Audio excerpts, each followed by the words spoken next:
Sunday ഉച്ചക്കലത്തെ ഫുഡൊക്കെ കഴിച്ചിട്ടിരിക്കുമ്പോഴാണ് എങ്ങോട്ടെങ്കിലും ഒന്ന് കറങ്ങാൻ പോകാമെന്നുള്ള ചിന്ത വന്നത്. അപ്പോൾ തന്നെ നമ്മൾ ഗൂഗിൾ ഈച്ചിയോട് ചോദിച്ചു അടുത്തുള്ള സ്ഥലം ഏതാണെന്ന് പറഞ്ഞു തരാനായിട്ട്. പൂനെയിൽ നമ്മൾ അധികമൊന്നും കറങ്ങാനൊന്നും പോയിട്ടില്ല. കറങ്ങാൻ പോയിട്ടുണ്ടെങ്കിൽ തന്നെ അടുത്തുള്ള സ്ഥലങ്ങൾ മാത്രമേ നമ്മൾ പോകാറുള്ളൂ. അങ്ങനെ നമുക്ക് ഗൂഗിൾ ചേച്ചി കണ്ടുപിടിച്ച് തന്നൊരു ജുറാസിക് പാർക്കാണ് കേട്ടോ. ഇതൊരു ഫുള്ളൊരു ജുറാസിക് വേൾഡ് തന്നെയായിരുന്നു. ഫുൾ ഡൈനോസേഴ്സിനെയായിരുന്നു അവർ ഉണ്ടാക്കി വെച്ചിട്ടുണ്ടായിരുന്നതും.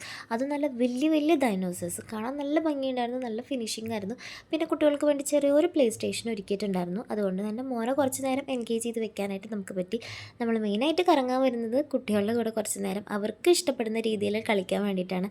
അതുകൊണ്ട് തന്നെയാണ് ഞങ്ങൾ ഈ ഒരു സ്ഥലം തന്നെ ഓപ്റ്റ് ചെയ്യാനായിട്ട് കാരണം. നമ്മളെക്കാളും കൂടുതൽ എൻജോയ്മെൻറ്റ് വേണ്ടത് അവനാണ്.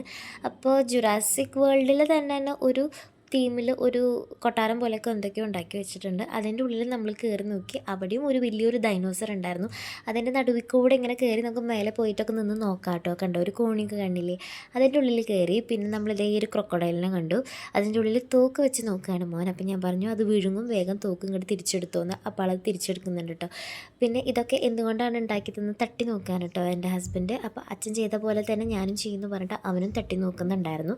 പിന്നെ നമ്മൾ ഫുള്ള് ചുറ്റി നടന്ന് കണ്ടു. ഫുള്ള് ഡൈനോസേഴ്സ് തന്നെയാണ്, പ്രത്യേകിച്ച് വേറെ ഒന്നുമില്ല. അത് കഴിഞ്ഞ് പുറത്തിറങ്ങിയപ്പോൾ ഈ ഒരു കളിപ്പാട്ടത്തിൻ്റെ മോലെയാണ് മോൻ്റെ കണ്ണ് മുഴുവനും പോയത്. അപ്പം നമ്മൾ വരുന്ന വഴി റോഡ് സൈഡിലൊരു കളിപ്പാട്ടത്തിൻ്റെ ഇത് കണ്ടു വെച്ചിട്ടുണ്ടായിരുന്നു. അവിടെ നിന്ന് മേടിച്ച് തരാമെന്ന് പറഞ്ഞ് നൈസായിട്ട് നമ്മളവിടെ നിന്ന് പോന്നു.